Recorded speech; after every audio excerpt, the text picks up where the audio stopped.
नमस्कार मंडळी, मी प्रवीण रोकडे पाटील.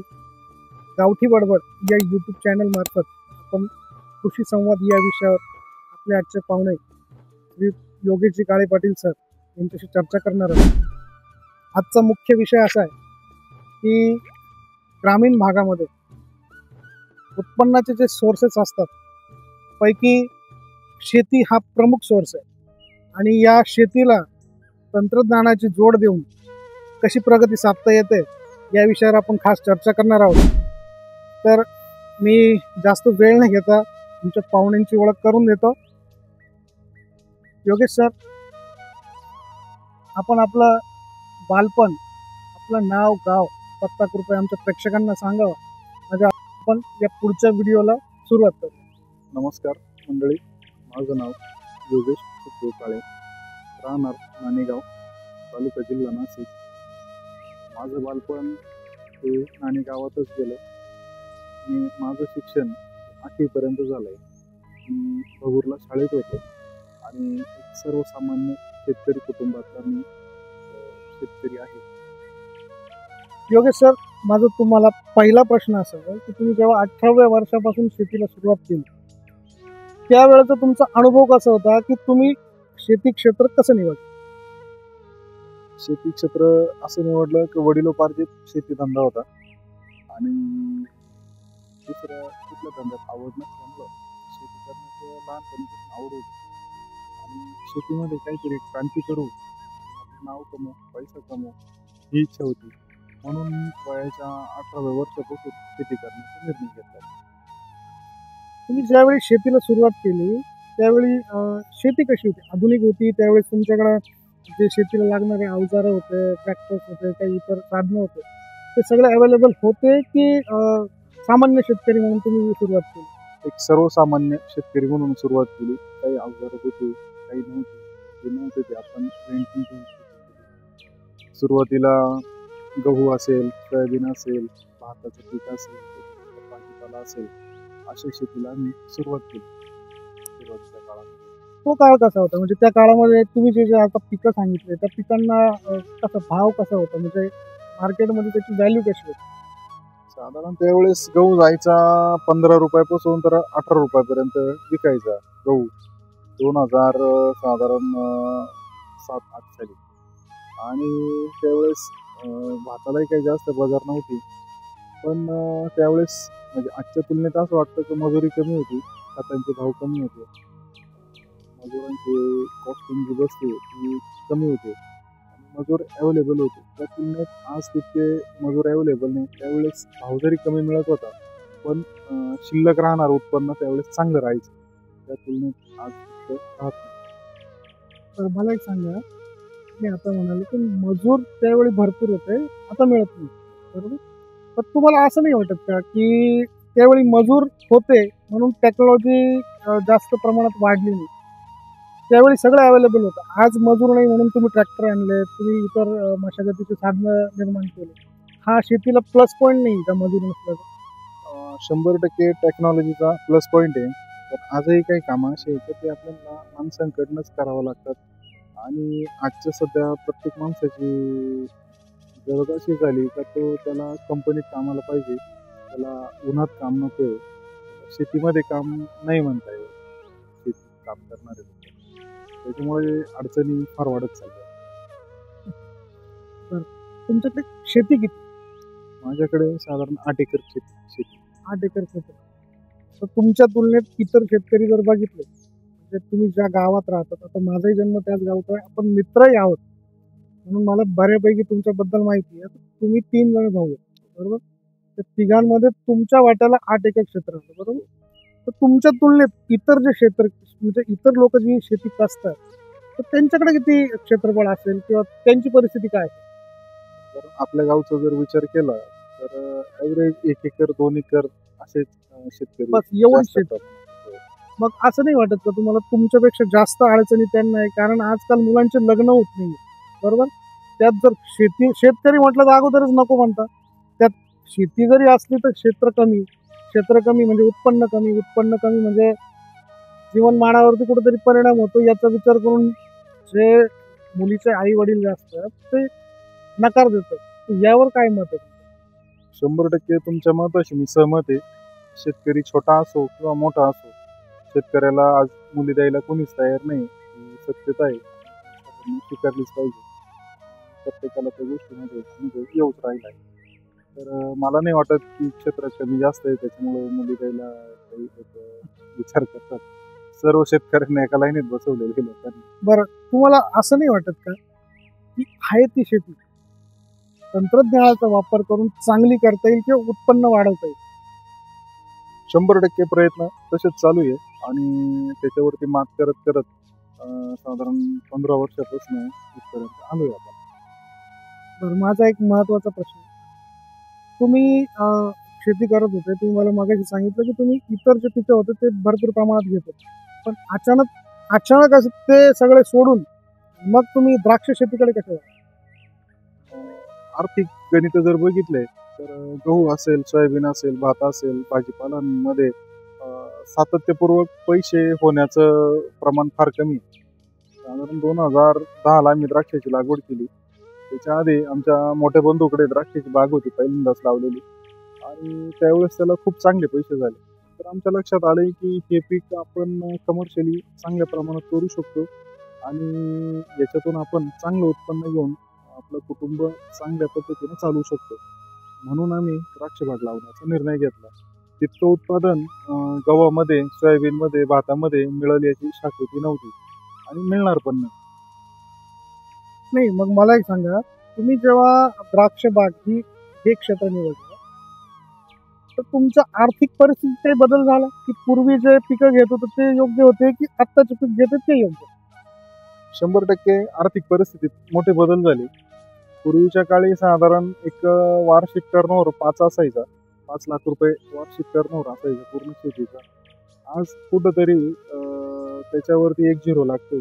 50 लाख रुपयाच्या आसपास वार्षिक टर्नओव्हर असतो. म्हणजे तुमचं उत्पन्न 50 लाख रुपये. टर्नओव्हर म्हणजे खर्च त्याच्यात असतो.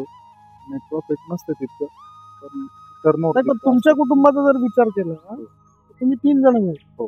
तुमच्या वाट्याला 8 एकर, बरोबर? म्हणजे तुमच्या तिघांचे मिळून 1 करोडचा टर्नओव्हर तुम्ही कव्हर करता. जास्त होतं. 1 करोड पेक्षा जास्त टर्नओव्हर होतो शेतीमध्ये. बरं, मला तुम्हाला पुढचा प्रश्न असा विचारायचा आहे की ज्यावेळेस तुम्ही द्राक्षाची लागवड केली त्यावेळी त्याच्या काही व्हरायटी असतील, हो. तर तुम्ही त्या व्हरायटी कशा शोधल्या किंवा कुठल्या व्हरायटीवरती जास्त काम केलं किंवा त्या आता आहेत का? ज्यावेळेस आम्ही द्राक्ष लावले त्यावेळेस आजूबाजूला पाहुण्यांकडे वगैरे मित्रमंडळींकडे अभ्यास केला व्हरायटीचा. तर आपल्या परिसरात तर थॉम्सन व्हरायटी जी आहे ही लोकल मार्केटिंगला पण चालते, एक्सपोर्ट मार्केटिंगला पण चालते.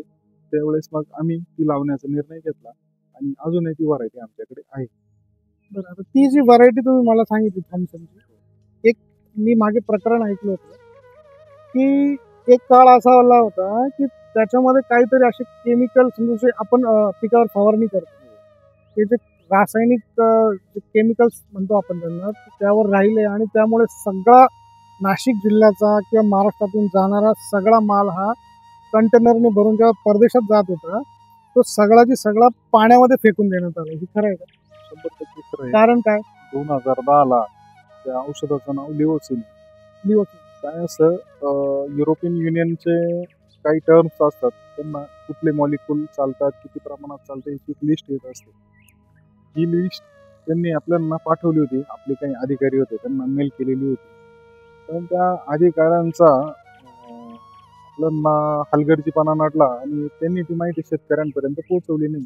शेतकऱ्यांनी जी काय त्यांच्याकडे माहिती अवेलेबल होती त्याच्यानुसार काम केलं. आजही आपल्या भारतामध्ये जेवढे बी काय द्राक्ष एक्सपोर्ट होतात सगळे रेसिड्यू सॅम्पलिंग करून सगळे मॉलिक्यूल चेक करून आणि मगच पाठवले जातात. आणि प्रत्येक देशाच्या टर्म्स कंडिशन वेगळ्या असतात. केमिकलच्या असो, साईजच्या असो, शुगरच्या असो, त्याच्यानुसार आपण त्या देशांमध्ये माल एक्सपोर्ट करतो. तर त्या वर्षी काय झालं ते शेतकऱ्यांना कळलंच नाही का ह्या औषधाची MRL कमी झाली आहे आणि अचानक ते माल तिथे गेल्यानंतर ते चेक केले आणि त्याच्यात ते औषधं सापडले. तर तेव्हा शेतकऱ्याची त्याच्यात काही चूक नव्हती. आपली जी सरकारी यंत्रणा आहे तिची चुकी होती. सरकारी ऑफिसर होते त्यांनी जे मेल जे त्यांना आलेले होते त्यांनी शेतकऱ्यांना कळवायला पाहिजे होते. कळवले नाही, त्याच्यामुळं फार मोठं नुकसान शेतकऱ्यांचं झालं होतं. त्यावर्षी 2010 साली लिओसिन या औषधाचा फार मोठा त्रास झाला होता. मग त्याच्यापासून तुम्हाला शिकायला मिळालं. हो. त्यानंतर अशी घटना परत कधी घडली? नाही घडली. म्हणजे त्याच्यानंतर कोणाचीच नाही घडली. नाही घडली. सगळ्यांना शिकायला मिळालं. 100% म्हणजे सगळी- करोडोचे द्राक्ष जेव्हा पाण्यात फेकले हो, तेव्हा एक गोष्ट तरी शेतकऱ्याला शिकायला मिळते. तर माझा प्रश्न याच्यावरच आहे, शेती हा छंदाचा विषय आहे की अभ्यासाचा विषय? दोन्ही गोष्टींचा सुवर्ण मध्य म्हणता येईल. छंदही बी पाहिजे आणि आवड पण पाहिजे. दोन्ही गोष्टींचा सुवर्ण मध्य साधावं लागतं. तर मला एक सांगा, आता आपण रासायनिक खतं, रासायनिक औषधं फवारतो, बरोबर? पण त्याच वेळी आपण माती परीक्षण करून घेतो, बरोबर?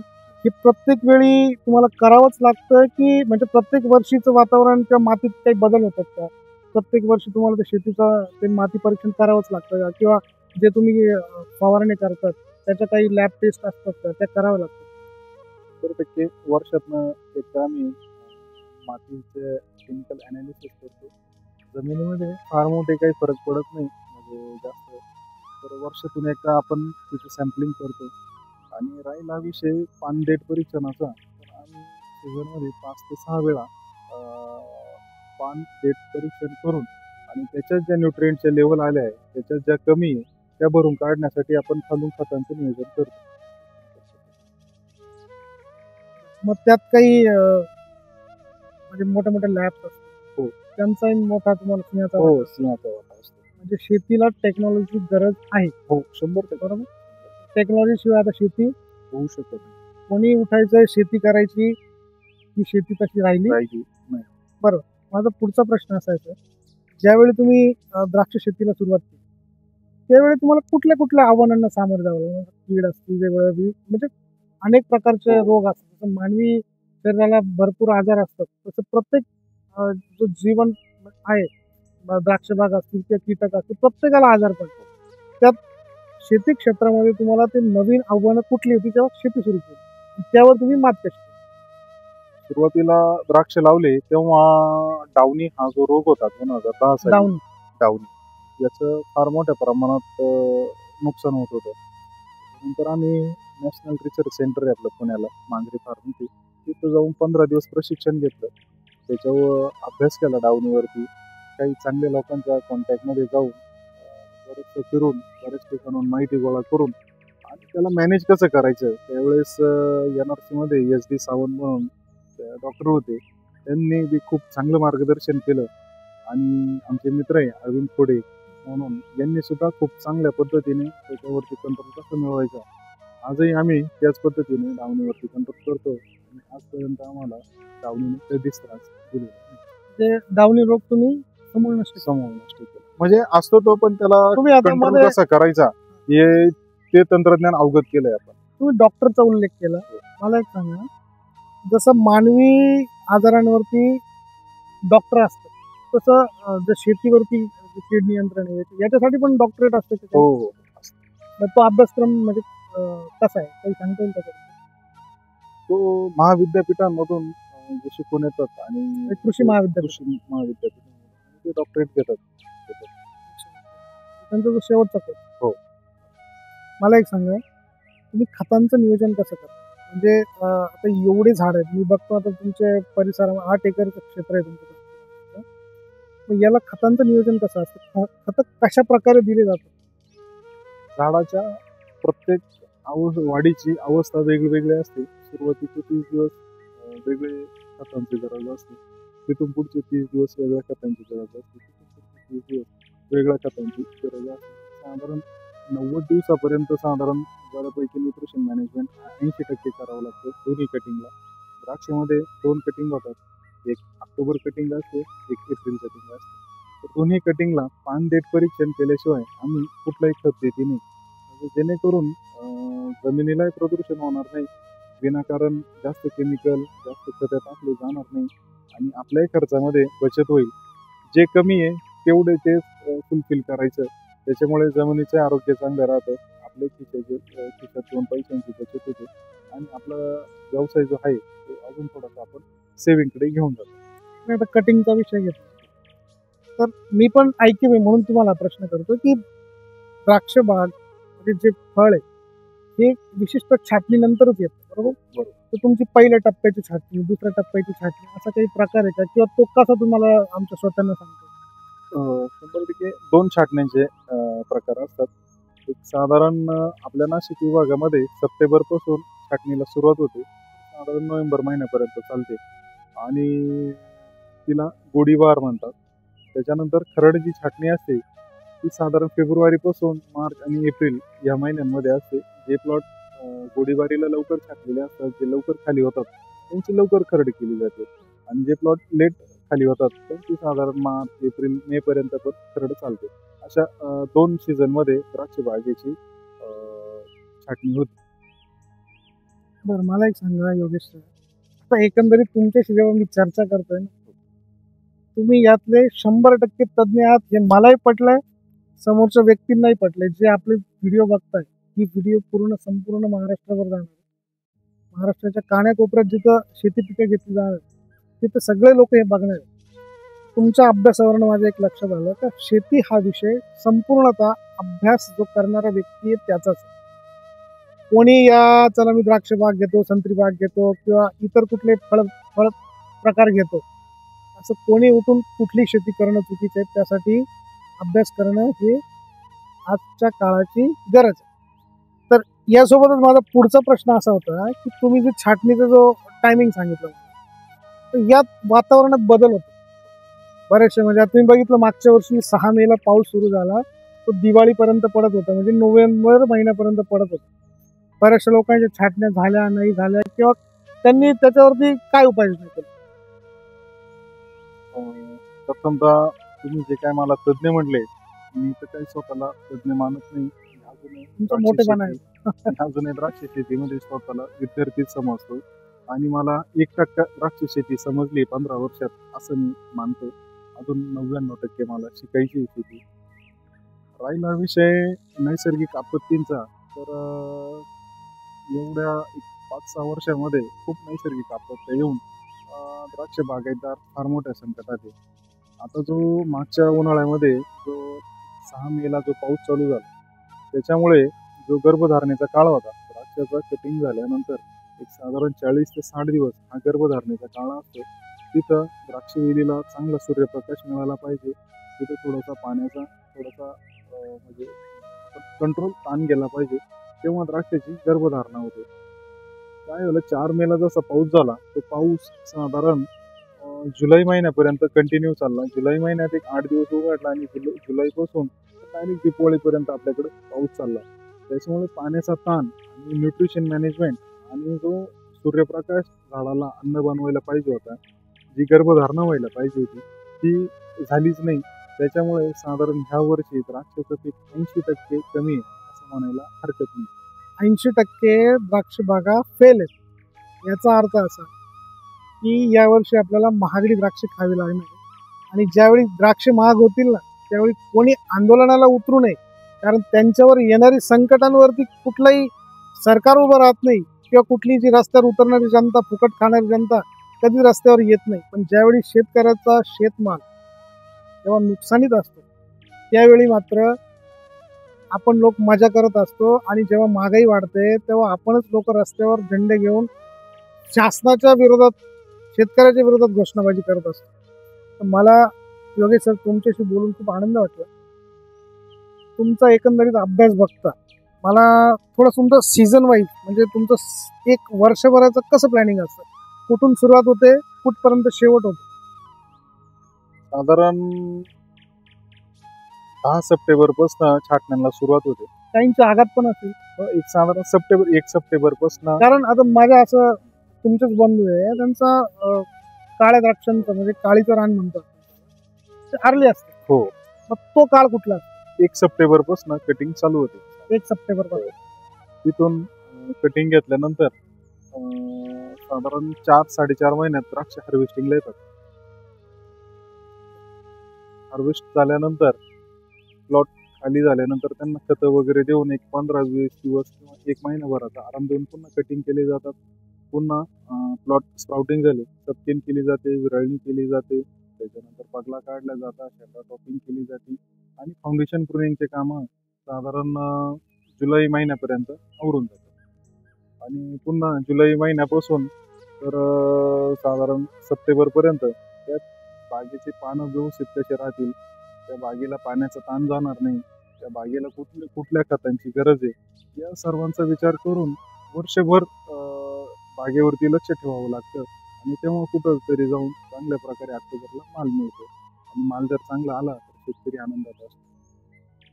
काश्मीरचे सफरचंद आज नाशिकमध्ये उगायला सुरुवात झाली. नाशिकमध्ये त्याचे रोपटे आले, ते लावले, त्याला फळं आले. भले ते थोडंसं अयशस्वी झालं असेल पण आलं. आपला जो भाग आहे, तिथे जे द्राक्षाला पोषक वातावरण आहे, हे काश्मीरला असू शकतं का? कदाचित नसेल, असं माझ्या माहितीनुसार असं वाटतं की नसेल. उन्हाची गरज. हो, ऊन पाहिजे त्याला. द्राक्षाला ड्राय वातावरण पाहिजे. सध्या आपल्याकडे बी जे काय वातावरण आहे ते पण फार अवघड आहे म्हणायला हरकत नाही. आपणही खूप खराब कंडिशन मध्ये द्राक्ष शेती करतोय असं म्हणायला हरकत नाही. तुमचा सगळा प्लॉट 8 एकर पूर्ण तुम्ही एक्सपोर्ट करता. हो. बरोबर. तर तुम्ही स्वतः करता की कुठल्या एजंट मार्फत करता, त्याला ब्रोकर असता की काय, म्हणजे सिस्टम कसा? त्याच्यात खूप साऱ्या कंपन्या आहेत. सह्याद्री आहे, महिंद्रा आहे, वेस्टर्न आहे, खूप साऱ्या कंपन्या. आता सगळ्यांची नाही का शक्य नाही, पण आपला माल तयार झाल्यानंतर आपण निवडून जे 4 ते 5 कंपन्या आहेत ज्यांचं मार्केटमध्ये चांगलं नाव आहे, ज्यांच्या पैशांना अडचण नाही, अशा कंपन्यांचे प्रतिनिधी बोलून त्यांना माल दाखवून आणि आपण त्या मालाचे रेट करतो. आणि जी कंपनी आपल्याला चांगला रेट देईल, चांगला हार्वेस्ट करेल, अशा कंपन्यांना आपण माल देतो. माझा अजून एक प्रश्न आहे. मी कंपन्यांची नावं घेतो, बरोबर. यांच्याकडनं तुम्हाला पेमेंट घेण्याची शाश्वती असते की तुम्हाला जागेवरच पेमेंट मिळतं मग तुम्ही माल पाठवता? नाही, या कंपन्या ज्या आहे साधारण 15 ते 15 वर्षापासून मार्केटमध्ये त्यांनी आजपर्यंत कधी कोणाचा 1 रुपया बुडवला नाही. मागे एक केस झाली होती, हो. नाणेगावमध्येच केस झाली हो. होती. त्याच्याबद्दल काय? काय असतं, शेतकरी 1-2 रुपयासाठी ज्या कंपन्यांचे किंवा ज्या कंपन्यांच्या मालकांचे नावं माहीत नाही लोकांना विकतात, तर मग त्रास होतो, मग पैसे बुडायचे चान्सेस वाढतात. तर शेतकऱ्यांना मी तुमच्यातर्फे आव्हान करू इच्छितो की चांगल्या कंपन्यांना माल द्या, ज्या कंपन्यांचे काम चांगले, ज्यांच्याकडे पैशाची शाश्वती आहे, अशा ज्या कंपन्या रजिस्टर आहे, ज्या कंपन्या स्टेबल आहेत, अशा लोकांनाच माल द्या. म्हणजे काळे पाटलांचं म्हणणं मला अतिशय रोचक वाटलं की नाणेगावमध्ये केस झालेली, अशी भरपूर गावांमध्ये केस झालेले आहे की वर्षभर कष्ट केले, एक्सपोर्ट द्राक्ष बनवला, जेव्हा विक्री केली 2 रुपये फक्त एखाद्या नवीन येणाऱ्या व्यापाऱ्यांनी वाढवून दिले, 2 पैशाच्या लालसेने त्या शेतकऱ्यांनी त्यांना माल दिला आणि ते व्यापारी गायब झाले, परत कुठे सापडले नाही आणि वर्षभराचं नुकसान झालं. म्हणजे एक शेतकरी 1 वर्षाने नाही तर तो 10 वर्षांनी मागे आला, बरोबर आहे? 100%. कारण ते जे भांडवल आहे तेच कुठून तरी जमा करून, ज्या सोसायट्या असतील, कोऑपरेटिव्ह बँका असतील, इकडनं तिकडनं पैसे जमा करून मग ते बाग उभे केलेले असतात. आणि एवढा सगळा खर्च करून जेव्हा एखादा व्यक्ती आपले पैसे घेऊन पळतो, आपल्याला लुटतो, लुबाडतो, त्यावेळी शेतकरी आत्महत्या करतो. आणि मग त्यानंतर शेतकऱ्यांना अपेक्षा असते शासनाने ती भरपाई करून द्यावी. तर मी शेतकऱ्यांनाही सांगू इच्छितो, जसं मी आता जनतेलाही सांगितलं, शेतकऱ्यांनाही सांगू इच्छितो की कुठेतरी आपणही चुकतो. माणसं निवडताना आपण या गोष्टी जपल्या पाहिजे, बरोबर आहे? 100% जपल्या. माझा पुढचा प्रश्न असा आहे की तुम्ही निर्यात करताना तुम्हाला कुठल्या गोष्टींची अडचण येत असेल? जर तुम्ही सॅम्पलिंग घेत असाल तर ते सॅम्पल बरोबर आले किंवा नाही आले, असं काही सिस्टम असेल ना? हो, रेसिड्यू सॅम्पलिंग केली जाते. त्याच्यानंतर प्रत्येक मार्केटची रिक्वायरमेंट वेगळे असते. त्या रिक्वायरमेंटला आपला माल बसला पाहिजे, आपल्या मालाची क्वालिटी चांगली झाली पाहिजे आणि निसर्गाशी 2 हात करावा लागतात, म्हणून अडचणी फार मोठ्या प्रमाणात येतात. तुम्हाला द्राक्ष शेतीतून जे उत्पन्न मिळतं त्याचं नियोजन कसं करतं? तुमचं वार्षिक नियोजन कसं असतं? काय असतं, जे काय टर्नओव्हर होतो, आता समजा 8 एकरामध्ये माझे 4 प्लॉट आहे, तर 4 प्लॉटांपैकी एखाद्या प्लॉटला काहीतरी अडचण आलेली असते, मग त्याचा खर्च, यांचा खर्च सगळा मायनस करून जे काही पैसे उरतात ते पुढच्या वर्षीसाठी भांडवल म्हणून वापरावं लागतात. आणि जे काही थोडेफार पैसे राहतात त्याच्यात मग गाडी असेल, बंगला असेल, पुढचे इन्व्हेस्टमेंट असेल, ट्रॅक्टर असतील, ब्लोअर असतील, असं नियोजन करत असतो. काळेपाटील, माझा पुढचा प्रश्न असा आहे की तुम्ही एखादी सरकारी योजना, सरकारी लाभ घेतलाय का, सरकारी अनुदान घेतलं? हो, 2012-13 साली ड्रीपसाठी अनुदान होतं, ते घेतलं होतं. त्याच्यानंतर कधी मी अनुदानाच्या मागे नाही लागलो आणि कुणी काही मदत करेल आणि मग आपण आपला धंदा वाढवायचा, ही गोष्ट मला काही फारशी आवडत नाही. त्याच्यामुळे मी त्या गोष्टींच्या फारसं मागे नाही बरोबर आहे, कारण शेती शाश्वत नाही. लागलो. हो, नाही. त्यातून जर तुम्हाला त्या वर्षी उत्पन्न नाही मिळालं तर तुम्ही ते परतफेड करू शकत हो. नाही. परतफेड नाही झाली म्हणजे तुम्ही ब्लॅकलिस्टला जातात, हो. बँकांच्या, शासनाच्या नाही पण बँकेच्या ब्लॅकलिस्टला जातात. मग पुढच्या वेळी जेव्हा खरंच आपल्याला गरज असते त्यावेळेस बँक आपल्याला उभं करत नाही. नाही करत. दुसरी गोष्ट अशी की त्या वर्षीचं उत्पन्न नाही, त्यात हो. हे कर्ज, हे करतो. म्हणजे डबल अडचणी देतो. बरोबर ना? ठीक आहे, मला बोलून खूप आनंद झाला. दुसरी महत्वाची गोष्ट मी तुम्हाला विचारतो की मी असं ऐकलंय, मी तुम्हाला अजून म्हणजे मी लहानपणापासून ओळखतो, पण तुम्ही तुमची शेती करता करता तुम्ही इतर जे द्राक्ष शेतीत इच्छुक असतात किंवा नव्याने यात एंट्री घेतात किंवा जुने लोक असतील ज्यांना एवढा अभ्यास नाही, त्या सगळ्यांना मार्गदर्शन करतात त्यांच्या बांधावर जाऊन. हे कितपत खरं? 100% जे जे लोक माझ्या कॉन्टॅक्टमध्ये किंवा जे लोक विचारतात आणि ज्ञान वाटल्यानं वाढतं म्हणतात, 100%. त्या गोष्टीला अनुसरून आणि आपण ज्या लोकांकडून शिकतो ते त्यांनी जर आपल्याला नाही सांगितलं तर आपल्याला पण माहित नाही होणार. त्याच्यामुळे आपल्याला जे जे काही माहिती आहे ते आपण सर्व मित्र परिवार असेल, नातेवाईक असतील, सर्व सांगण्याचा प्रयत्न करतोय. फक्त थेट त्यांच्या बांधावर जाऊन तुम्ही ते रोगाचं निदान करता, हो, कुठले औषधं वापरायचे ते सांगतात. आमच्या श्रोत्यांनाही ते सांगा की जर त्यांना गरज असेल त्यांना तुम्ही कसं मार्गदर्शन करा. तुमचा मोबाईल नंबर मी डिस्प्लेला देऊ शकतो का? 100% देऊ शकतात, पण टायमाच्या मर्यादा पाळल्या पाहिजे. मलाही माझ्या शेतीचं काम असतं. निश्चित मी चांगलं सांगण्याचा प्रयत्न करल.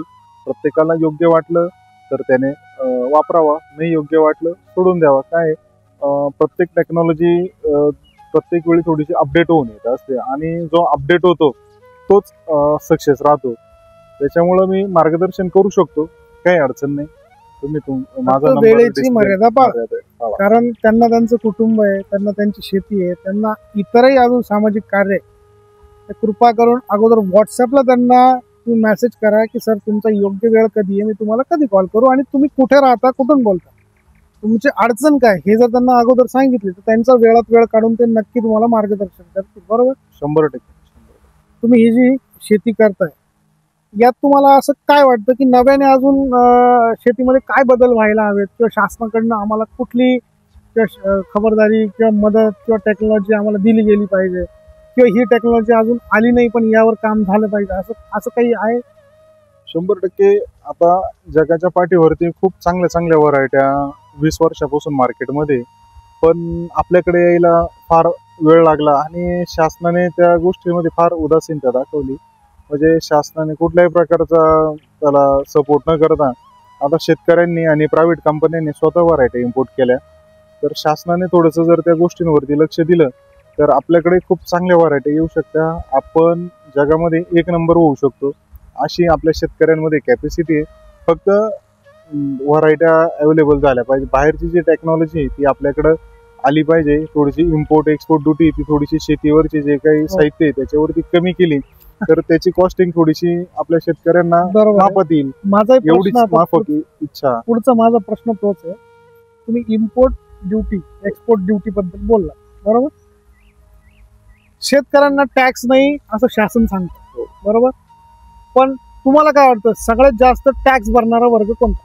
शेतकरी. जे आम्ही जी बी काय वस्तू घेतो तिच्यावरती टॅक्स 100% भरून मगच ती वस्तू आमच्यापर्यंत येतं. त्याच्यामुळं शेतकऱ्या एवढा टॅक्स कोणीच भरत नाही, मला असं वाटतं. ही व्हिडिओ जर तुम्ही शासनापर्यंत पोहोचू शकला तर एक अभ्यासू शेतकऱ्याचं, म्हणजे जे अडाणी शेतकरी त्यांचं तर कोणी ऐकत नाही, पण एक अभ्यासू शेतकरी बोलतोय की शेतकरी जेवढं टॅक्स भरतो ना तेवढं टॅक्स कोणीच भरत नाही. आपल्याला पेट्रोल मधून उत्पादन मिळतं, आपल्याला हर एक गोष्टीतून तुम्हाला इन्कम मिळतो, परंतु शेती क्षेत्राला लागणारे जेवढे खतं बियाणं असतील, शेती क्षेत्राशी निगडीत जेवढ्याही वस्तू तयार होत असतील, या प्रत्येक गोष्टीवरती भरमसाठ टॅक्स. तर कृपया शासनाला आमची विनंती आहे, जर आपण ही व्हिडिओ बघत असाल, कुठला नेते बघत असेल, कुठला मंत्री बघत असेल, तर आम्हाला हात जोडून विनंती आहे की हे टॅक्स कमी करावे. बरोबर आहे. 100%. माझा पुढचा प्रश्न असा आहे सर, की आपल्या कारकिर्दीत आपलं अपयश कुठलं, ते संकट कोणतं आणि त्यातून तुम्ही काय शिकले? कोविडच्या काळात साधारण 50% माझे भाग खाली झाले होते. साधारण त्यावेळी मला रेट 100 रुपयाचा मिळाला होता. आणि ज्या दिवशी कोविड आला आपल्याकडं आणि लॉकडाऊन जाहीर झालं, त्याच्यानंतर सगळं काम थांबून गेलं. आणि त्याच्यानंतर पुढचे माझे प्लॉट काही 20 रुपयानं विकावं लागले, काही 10 रुपयानं विकावं लागले. फार मोठं संकट आलं कोविडच्या काळात तेच. आणि त्याच्यानंतर पुढच्या वर्षी बी त्याच्या नेक्स्ट इयर फार अडचणींचा सामना करावा लागला. त्याच्यानंतर साधारण 2014-15 साली साधारण माझ्याकडे 500 क्विंटल माल रेडी होता एक्सपोर्टसाठी. आणि रेट पण ठरलेला होता. साधारण त्यावेळेस 80 रुपये रेट ठरला होता एक्सपोर्टच्या कंपनीशी. आणि माझी सगळी तयारी झाली, उद्या हार्वेस्टिंगला गाड्या येणार, तर सगळं रेडी करून ठेवलं. आणि आदल्या दिवशी पाऊस झाला. माझा 500 क्विंटल माल एका रात्रीमध्ये पूर्ण पावसाने खराब होऊन गेला. साधारण माझं 30 ते 35 लाख रुपयाचं एका रात्रीत नुकसान झालं. सगळ्यात मोठं नुकसान माझं त्या दिवशी, मी त्याला अपयश नाही म्हणणार, मला व्यवसायामध्ये आलेला तोटा म्हणेल मी. अपयश भगवंताच्या कृपेनं आजपर्यंत कधीच आलं नाही आणि मी मानलं पण नाही. बरोबर आहे.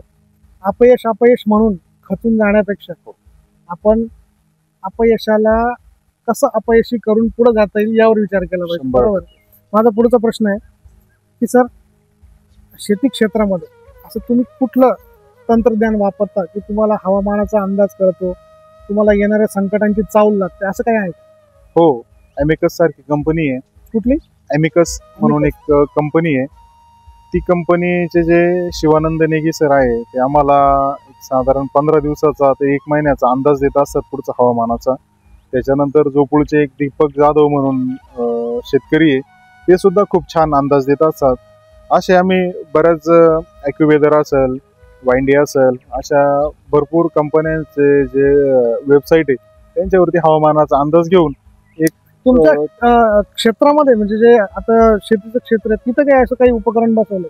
नाही, तसं उपकरण अजून नाही बसवले. म्हणजे त्याच्यासाठी तुम्हाला डिपेंड राहावं लागतं. हो, डिपेंड राहावं लागतं. म्हणजे तुमचे संबंध त्यांच्याशी कसं यावर सगळं निर्भर. हो. मला सांगा, तुमच्या शेतकऱ्यांचे म्हणजे फक्त द्राक्ष बागायतदारांचे असे काही मोठे मोठे व्हॉट्सअप ग्रुप आहेत, फेसबुक ग्रुप आहेत? हो. त्यातनं तुम्हाला काही माहिती आदान प्रदान होतं? खूप, म्हणजे मला जे काही ज्ञान मिळतं, एक साधारण असं समजा की 100% ज्ञान हे व्हॉट्सअपचे जे ग्रुप आहे आणि त्याच्यावरती जे काही आमचे गुरु आहे, ते गुरु आम्हाला नेहमी चांगलं मार्गदर्शन करीत असतात. त्याच्यामुळं आम्हाला नवीन नवीन जगाच्या पाठीवरती काय टेक्नॉलॉजी आली आहे हे आमचे गुरु आम्हाला नेहमी सांगत असतात. तुमच्या गुरुचं नाव काय सर? खूप साऱ्या, ज्या मी गुरु ज्याला मानतो ते म्हणजे ज्याच्याकडून आपण एक छोटीशी गोष्ट जरी शिकलो तरी त्याला आपण म्हणजे गुरुच मानतो. प्रत्येक जण जो तुम्हाला शिकवून गेला तो तुमचा तो गुरुच. बरोबर. मला ही गोष्ट तुमची खूप आवडली. गुरु तोच जो प्रत्येक गोष्ट शिकवतो, हा नाही, प्रत्येक गोष्टीतून जो शिकतो, ज्याच्या मार्फत शिकतो, तो आपला गुरु. बरोबर आहे. बरं, आता मी जास्त काही खोलत जात नाही, आपल्याला अजून बऱ्याचशा चर्चा करायच्या आहे, पण एक वेळेचं बंधन असतं. साधारण अर्धा-पाऊण तासाच्या वरती आपली व्हिडिओ तयार होणार. तर मी तुम्हाला एक रॅपिड फायर म्हणून, आपण सिनेमात बघत असत जसं नट नटी समोर स्टेज शो असतं, रॅपिड फायर क्वेश्चन असतात, त्यांच्या अंतर्गत असतात. पण एक शेतकऱ्याला मला ते प्रश्न विचारायचे, 4च प्रश्न मी विचारणार आहे. मला पटापट उत्तर द्यायचं. प्रश्न विचारला की उत्तर तुम्हाला द्यायचंय. बरोबर. सुरू करूया. तुमचा आवडता द्राक्षाचा व्हरायटी कुठली? तुमची आवडती व्हरायटी कुठली? माझी आवडती थॉम्सन व्हरायटी. सकाळी 7 वाजेला उठून चालेल की सहकाल काम करेल? मला प्रश्न समजला नाही.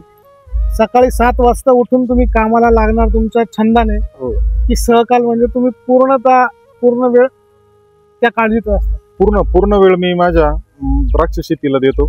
मी साधारण पहाटे 5ला उठतो. साधारण 7 वाजेपर्यंत माझं व्यायाम असेल, योगा असेल, ते आवरून मी 7 वाजता माझ्या द्राक्ष शेतीच्या बागेत असतो. एक उपकरण सांगा ज्याच्याशिवाय शेती अशक्य. Tractor, drip. एक शब्द जो तुमचे शेत वर्णन करतो, असा कुठला एक शब्द सांगा. सर्वस्व. सर्व. ठीक आहे. 3 टिप्स ज्या नवीन शेतकऱ्यांसाठी अत्यंत गरजेच्या. पटापट सांगा. टेक्नॉलॉजी, अभ्यास आणि पेशन्स. पेशन्स, टेक्नॉलॉजी, अभ्यास. बरोबर. आता आपण जवळपास समारोपाकडे चाललोय, परंतु सरांनी आपल्याला एवढा जो वेळ दिला हा झाला आपला अभ्यासाचा भाग, आपल्या व्हिडिओचा भाग, आपल्या फायद्याचा भाग, असा आपण थोड्या वेळ समजू. शेतकरी बाजूला, काळे पाटील बाजूला. पण एक मी जो व्हिडिओ इंटरव्ह्यूवर म्हणतो आपण त्याला, तो जो इंटरव्ह्यू घेतोय त्याच्याकडनं म्हणून एक प्रश्न विचारतोय की तुम्ही शेती व्यतिरिक्त काय काय छंद जोपासता. छंद मला एक्सरसाइजचा छंद आहे, त्याच्यानंतर बाहेर फिरण्याचा छंद आहे, आणि मी फूडी आहे. मला नवीन नवीन गोष्टी, नवीन आम्हाला खायला सांगायला लागत नाही, खायला आम्ही खूप सोबतच आवडतं. पुढे असणं काळाची गरज आहे. माणूस तोच जो खातो, कारण एक दिवस सगळ्यांना निघायचं, फक्त आरोग्य सांभाळत. बरोबर. 100%. आता काही नेते आहेत, त्यांना तुम्ही काय सांगू इच्छिता. तुमचा एक शेतकरी म्हणून तुम्हाला त्यांना काय सांगा. आपण हा प्रश्न स्किप करू. माफ करा. बरं, आता तुमचा आहे ना, आम्हाला संपर्क नंबर तुम्ही मला प्रॉमिस केलं की मी देणार आहे, फक्त वेळेचं बंधन पाळा. तर तुमचा संपर्क नंबर स्क्रीनवरती दिसतोय. कृपया त्यांना एक तुमचं टायमिंग सांगा, किंवा मी ज्या पद्धतीने सांगितलं व्हॉट्सअप वगैरे करायचं, तुम्हाला काय आवडेल ते तुम्ही सांगा. सायंकाळी 4 वाजेपासून ते 6 वाजेपर्यंत कॉल करा, काही अडचण नाही. 2 तास तेवढे. तर मंडळी, गावठी बडबड या यूट्यूब चॅनलवरती कृषी संवादातला हा पहिला विषय. आपले पहिले मानकरी श्री योगेश काळे पाटील सर, राहायला नाणेगावला आहे. ते आपल्याला मार्गदर्शन करतील, फक्त वेळेचं बंधन बाळा. आपल्यालाही वेळेचं बंधन आहे. यावरच मी इथे थांबतो आणि आपली रजा घेतो. आमच्या चॅनलला सबस्क्राईब करा, लाईक करा, फॉलो करा, आणि तुमचा कोणी मित्र, नातेवाईक जो शेतकरी आहे त्यांना ही व्हिडिओ शेअर नक्की करा. धन्यवाद पाटील सर. धन्यवाद. धन्यवाद.